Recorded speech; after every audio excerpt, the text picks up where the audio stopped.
मेरा नाम श्रीकांत कनौजिया है और मैं गुजरात के वलसाड शहर का रहने वाला हूँ।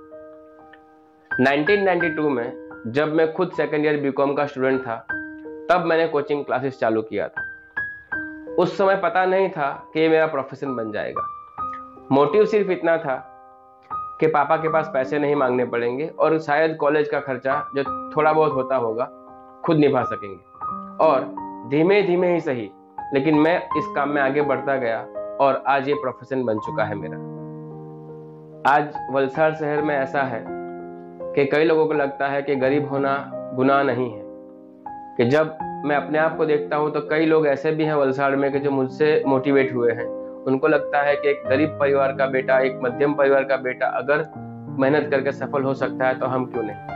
और ऐसे कई लोग हैं जिनकी इंस्पिरेशन में बन चुका हूँ। ये जानकर मुझे खुशी होती है जब वो लोग मिलते हैं और मुझे कहते हैं कि सर हम आपसे काफ़ी इंस्पायर हैं। तो ये अपने आप में एक अच्छी बात लगती है और खुशी होती है कि चलो किसी के नज़रों में हम आ चुके हैं, और यही मेरे लिए सफलता है। जब मैंने कोचिंग स्टार्ट किया था तब माहौल ऐसा था कि जो अच्छे बच्चे होते हैं पढ़ाई लिखाई में, जिनको हम होशियार बच्चे कहते हैं, स्टूडियस बच्चे कहते हैं, वो शहर से बाहर पढ़ने का रुख बना रहे थे और कई लोग अच्छी पढ़ाई करने के लिए शहर के बाहर जा रहे हैं। जब मैंने पढ़ाना स्टार्ट किया था एक ही मोटिव था कि वलसाड शहर के बच्चे जो शहर के बाहर जाकर पढ़ रहे हैं, इनको शहर के बाहर जाना ना पड़े और इनको अच्छे से अच्छी कोचिंग वलसाड शहर में ही मिल जाए। और मैं इस मामले में काफ़ी हद तक कामयाब भी रहा। छोटे शहरों की फीस, ट्यूशन की फीस काफ़ी कम होती है, स्ट्रक्चर काफ़ी कम होता है और एक मान्यता भी प्रचलित हो चुकी है कि अगर आप ज़्यादा पैसे खर्च करते हो तो आपको एक बेहतरीन शिक्षा मिलती है।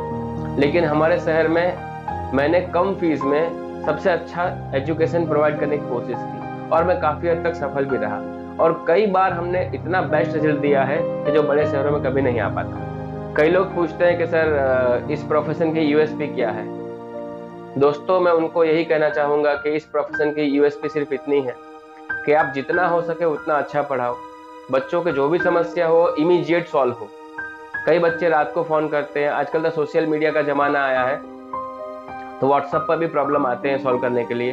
हम उस प्रॉब्लम को इमीडिएट सॉल्व करते हैं और यही आपकी एक दिन यूएसपी बन जाती है। तो अगर मैं चाहूँ कि मेरी यूएसपी क्या है तो मैं ज़रूर कहना चाहूँगा कि मेरी यूएसपी है कि जिस समय मैं प्रश्न को सुनता हूँ उसी समय में उस प्रश्न का सॉल्यूशन बच्चों को प्रोवाइड करता हूँ। तो मेरा ये मानना है कि यही मेरी यूएसपी है। और जो कई लोग मुझे फॉलो करते हैं, मैं उन्हें कहना चाहूँगा कि आप भी अपनी यूएसपी खुद की बनाइए, आगे बढ़िए। कई लोग पूछते हैं कि सर आपके प्रोफेशन का प्रॉस्पेक्टस क्या है। प्रॉस्पेक्टस मेरे हिसाब से वो खुशी है जिसको हासिल करने के लिए आप दिन रात मेहनत करते हो। जब मैंने कोचिंग क्लासेस शुरू किया था तब मुझे पता नहीं था कि मेरी ये जिंदगी का जीने का जरिया बन जाएगा। हाँ, प्रॉस्पेक्टस में ऐसा आ चुका है कि आज मेरे शहर में हर इंसान मेरे काम से और मेरे नाम से वाकिफ है। मुझे खुशी होती है कि चलो एक मध्यम वर्ग का जो लड़का था जिसे कम ही लोग जानते थे, आज उसे काफ़ी लोग जानते हैं, मान सम्मान मिलता है, प्यार मोहब्बत मिलती है और इतने सारे बच्चे आज तक पढ़ चुके हैं कि जहाँ से भी आप गुजरो तो कोई ना कोई आपको अपना स्टूडेंट मिल जाएगा जो आपको इतनी रिस्पेक्ट करता है। मुझे नहीं लगता कि और आपको जीने के लिए कुछ चाहिए। आपको प्यार मोहब्बत मिल रहा है, काफ़ी खुशी होती है। मुझे एनकरेज करता है ये जो प्रोफेशन है, इसमें सिर्फ और सिर्फ आपको टैलेंट की ही ज़रूरत है। अगर आप टैलेंटेड हो तो आपको कोई और चीज़ की इन्वेस्टमेंट करने की ज़रूरत ही नहीं है। आपको सिर्फ आपका टाइम और आपका टैलेंट ही इन्वेस्ट करना है, बाकी चीज़ें अपने आप होती चली जाएंगी। हाँ, मैं हमेशा बच्चों को कहता हूँ कि कोई भी काम करो। कई लोग कहते हैं कि सफलता पाने के लिए आपको हार्डवर्क करना जरूरी है। मैं उन्हें मना करता हूँ कि सफलता पाने के लिए आपको हार्डवर्क नहीं, आपको हार्ड वर्क करना जरूरी है। जिस काम में आपका दिल लगता है डेफिनेटली आपकी सक्सेस वहीं पे है। मेरी इंस्पिरेशन कहूँ तो मेरे जीवन में सबसे पहले जो टीचर आए तो उनका स्वर्गवास हो चुका है, श्री साहेबराव पाटिल सर। उनकी पढ़ाने की पद्धति, टीचिंग मेथड इतनी बेस्ट थी कि आज मैंने उनकी पद्धति को अपनाकर जो सफलता हासिल की है, मुझे लगता है कि उनका पूरा श्रेय मेरे सर जो अभी नहीं है इस दुनिया में उनको जाता है, श्री साहेबराव पाटिल सर। उनकी टीचिंग मेथड इतनी प्यारी थी, हंसते हंसते कब एकदम डिफिकल्ट चीज़ इजी बन जाती थी वो पता ही नहीं चलता था। आज मैं भी उसी राह पे चल रहा हूँ। दूसरा जिनको मैं भगवान मानता हूँ, चार्टर्ड अकाउंटेंट मिस्टर भरत भाई देसाई सर। मैं उनका विद्यार्थी रहा। जब सर चार्टर्ड अकाउंटेंट हो गए तब सर ने कोचिंग क्लासेस सीधा मुझे दे दिया कि अब ये आपको संभालना है, पढ़ाना है, और एक जिंदगी बना दी मेरी। तीसरे गुरुजी मेरे हैं, उनका नाम भी भरत सिंह चौहान है। उन्होंने मुझे अपना बेटा माना था और आज भी उनके साथ में मेरे रिश्ते इतने प्यारे हैं कि वो हर वो बात शेयर करते हैं जो अपने खुद के बेटे के साथ में की जाती है। तो इन 3 गुरुओं ने मेरा जीवन बनाया है और मुझे खुशी होती है कि मुझे इन गुरुओं का साथ मिला, आशीर्वाद मिला। आज मैं जो भी कुछ हूँ मैं पूरा श्रेय इन तीनों सर को देना चाहता हूँ। स्ट्रगल की बात करें तो मेरा मानना है कि स्ट्रगल हमेशा आपके दिमाग में ही होता है। जब मैं सेकेंड ईयर बीकॉम में पढ़ता था तब मैंने कोचिंग क्लासेस चालू किए थे, तो एक डर था कि लोग मुझे स्वीकारेंगे कि नहीं, और ये हुआ। सबसे अच्छा पढ़ाने के बावजूद नंबर ऑफ स्टूडेंट्स इतने ज़्यादा नहीं बढ़ रहे थे। हाँ, मेरे पास वो बच्चे ज़्यादा आते थे जो फेल होते थे, जिनको पर्सनल कोचिंग की ज़रूरत थी, लेकिन मुझे पढ़ाने का पैशन था। मैंने कभी हार नहीं माना और ना ही आज मैं हार मानने वाले इंसानों में से। मुझे हमेशा ये लगता था कि आप कोशिश करते रहो, सफलता एक दिन जरूर आपके कदम चूमेगी। ये हमने पढ़ा भी था, तो मैंने इसको एक्सेप्ट कर लिया कि हम एक काम करते हैं, अपना जो भी काम है वो काम करते रहते हैं पूरी ईमानदारी के साथ में। भगवान उसका फल कभी ना कभी जरूर देगा। हम मानते हैं ना कि कर्म कर और फल की चिंता मत कर। बस मैंने भी यही मान लिया था। हाँ, लेकिन आज हम मैच्योर हैं, लेकिन जब 25 साल पहले अपने आप को देखता हूं तो हम सिर्फ फल की चिंता करते थे और फल के हिसाब से हम हमारा कर्म करते थे।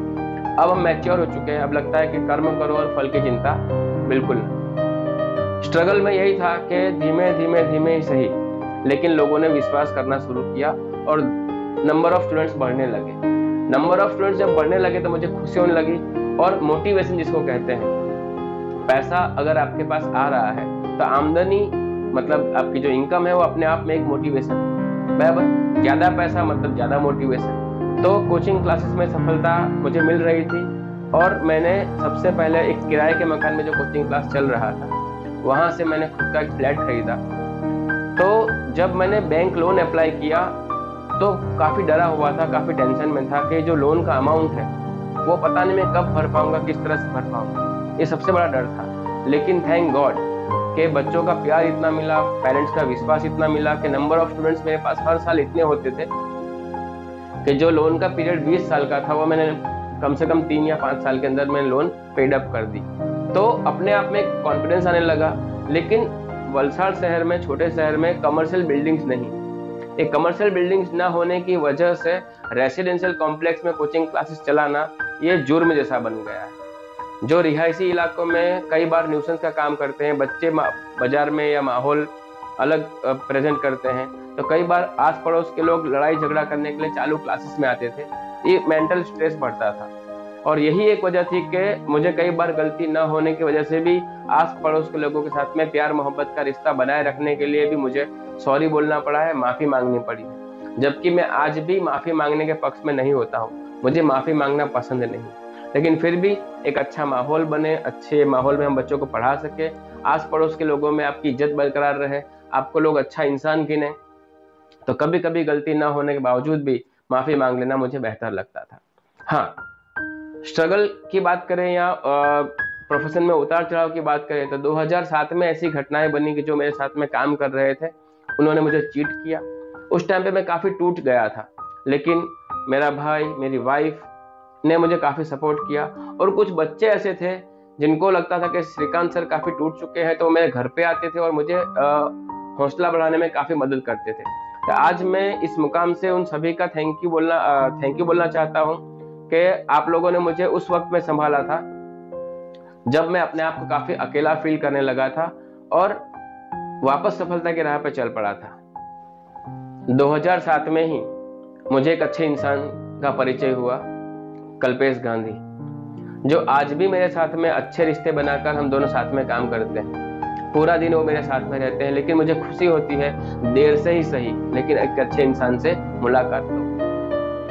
मैंने कुछ जिंदगी में साहस ऐसे कर दिए थे जहां पे मुझे काफी धोखे मिले।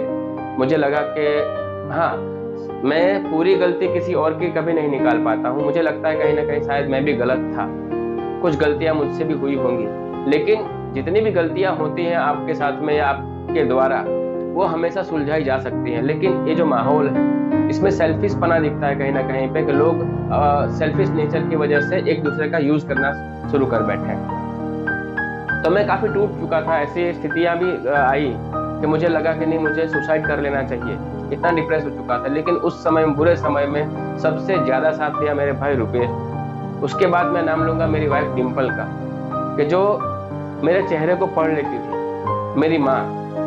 मेरी माँ हमेशा शाम को 6 बजे मेरी राह देखती थी कि मेरा बेटा घर पे आया है तो उसका चेहरा कैसा है। मेरी बेटी और मेरे बेटे ने भी उनकी तरफ से पूरी कोशिश की। और सबसे अच्छी बात इस माहौल में ये हुई कि जो मेरे दोस्त थे, जिन्होंने मुझे काफी मदद की इस माहौल से बाहर निकलने के लिए, उनका भी मैं शुक्रिया अदा करूंगा। मेरे दोस्त हैं दीपक आहिर, जिग्नेश पटेल, कौशिक पटेल, सुनील पटेल, चेतना पटेल, कृति पटेल। ये लोग रात को 12-12 बजे तक मेरे साथ में मेरे घर पे होते थे, हंसी मजाक का माहौल बनाए रखते थे, ताकि मैं कभी भी अपने आप को अकेला ना समझूं। क्योंकि जिस माहौल से मैं गुजर रहा था, उस माहौल में मुझे लगा कि अब मैं बच नहीं सकता, मैं हर तरह से परेशान था। लेकिन मुझे परेशानी से बाहर निकालने के लिए मेरे दोस्तों का योगदान है, और सबसे बड़ा योगदान मेरे भाई का रहेगा, रुपेश कनौजिया का, जो हमेशा मेरे साथ में रहा, मेरा हर बात में साथ दिया। हो सकता है उसे पता हो कि भाई ने कौन सी गलती की है, लेकिन मेरे साथ में आज तक कोई भी चर्चा नहीं हुई कि भाई तेरी ये गलती थी, इसलिए तो तेरे साथ में ये घटनाएं बनी। अगर मालूम भी होंगी तो भी उसने मेरे साथ में कभी कोई बात नहीं की इस बारे में। उसका सिर्फ एक ही मोटिव था कि किसी भी हालत में मेरे भाई को संभाल लेना है। आज मैं उस माहौल से बाहर आ चुका हूँ, अब मैं सफलता की ओर आगे बढ़ रहा हूँ, और डेफिनेटली डिसाइड किया हुआ है कि जो सफलता मैंने मेरे दिमाग में सोच के रखी है, वो सफलता हासिल किए बिना मैं अपने आप को रोकने वाला नहीं। कई लोग पूछते हैं कि सफलता का राज क्या है। एक्चुअली सफलता का राज कोई नहीं होता, और शायद मैं इतना सफल हूं भी नहीं, लेकिन फिर भी बताने की कोशिश करता हूं कि सफल होने के लिए एक चीज बहुत जरूरी लगी मुझे, कि ना तो आप अपना काम बदले और ना ही काम का स्थल, जहां पे आप पढ़ाते हो, जहां पे मतलब जो बिजनेस का आपका प्लेस है, कभी भी आपको चेंज नहीं करना चाहिए। क्योंकि आपकी पहचान उस जगह से जुड़ जाती है, बराबर। आज वलसाड़ में कोई बोले श्रीकांत सर कहाँ मिलेंगे, तो लोग बोलेंगे वो पर्टिकुलर प्लेस का नाम बोलेंगे कि श्रीकांत सर वहां मिलेंगे। दैट मीन्स व्हाट, वो जगह भी मेरे साथ में फेमस हो चुकी है। तो आप अपना नाम और अपने मतलब अपने बिजनेस का प्लेस और अपने काम का प्रकार वो कभी चेंज ना करें। सफलता के लिए सबसे इजी यही रहता है। बेस्ट टीचर की डिमांड तो हर युग में रहेगी। आपको सिर्फ इतना करना है कि हमेशा बेस्ट बने रहना है, क्योंकि आज मैं बेस्ट हूँ, कल कोई और बेस्ट होगा, परसों कोई और बेस्ट होगा, लेकिन हर युग में बेस्ट की डिमांड तो रहने वाली है। मतलब ये कभी मत सोचना कि अगर आप कोचिंग इंडस्ट्रीज में आ रहे हो, आप टीचर बन रहे हो, तो आपकी क्या वैल्यू रहेगी। हाँ, वैल्यू हर उस इंसान की है जो अपने अपने सेक्टर में बेस्ट है। हर किसी को असफलता का डर लगा रहता है, मुझे भी था, लेकिन मुझे वो ज्यादा डर होता है कि मैंने कोशिश ही नहीं की। मुझे कोशिश करने का मजा जो मिलता है, मैं कोशिश करने के लिए तैयार हूँ। कोशिश करने से आपको एक फायदा मिलता है कि अगर आप कोशिश कर रहे हो तो आपको सफलता मिलेगी, और निष्फलता तो कभी नहीं मिलेगी। हाँ, सीखने को जरूर मिलेगा कि क्या गलतियां की थी जिससे आप सफल नहीं हो पाए। तो ये काम करो कि निष्फलता नाम के शब्द को, मतलब फेलियर नाम के शब्द को आप सोचो ही मत। जितना आप फेलियर के बारे में सोचोगे उतना आप सक्सेस से काफी दूर चले जाओगे। मैं आज भी बुरे माहौल से गुजरने के बावजूद भी सक्सेस के बारे में ही सोच रहा हूँ। वो इसलिए सोच रहा हूँ कि मुझे सफल होना है, क्योंकि कोशिश करना हमारा काम है, बाकी तो खुदा की मर्जी। मैं क्या सोचता हूँ, मैं हमेशा सोचता हूँ कि भगवान हमें वो सपना कभी नहीं दिखाता जो हम पूरा ही नहीं कर पाते। अगर कोई सपना मुझे आया है, भगवान ने दिखाया है, तो भगवान ने मुझे ये समझाया है कि बेटा ये काम तू कर सकता है, प्लीज कोशिश कर। तो आज भी मेरी हर उस बच्चे को सलाह है जो मेरे पास पढ़ता है, जो मेरे पास नहीं पढ़ता है। अगर आप कोई सपना देखते हो तो ये सपना किसी और को नहीं आया है, वो सपना आपने देखा है, मतलब उसको पूरा करने का जिम्मा भी भगवान ने आपको सौंपा है। प्लीज उठ और कोशिश कर, कामयाबी तेरा कदम चूमेगी। Thank you.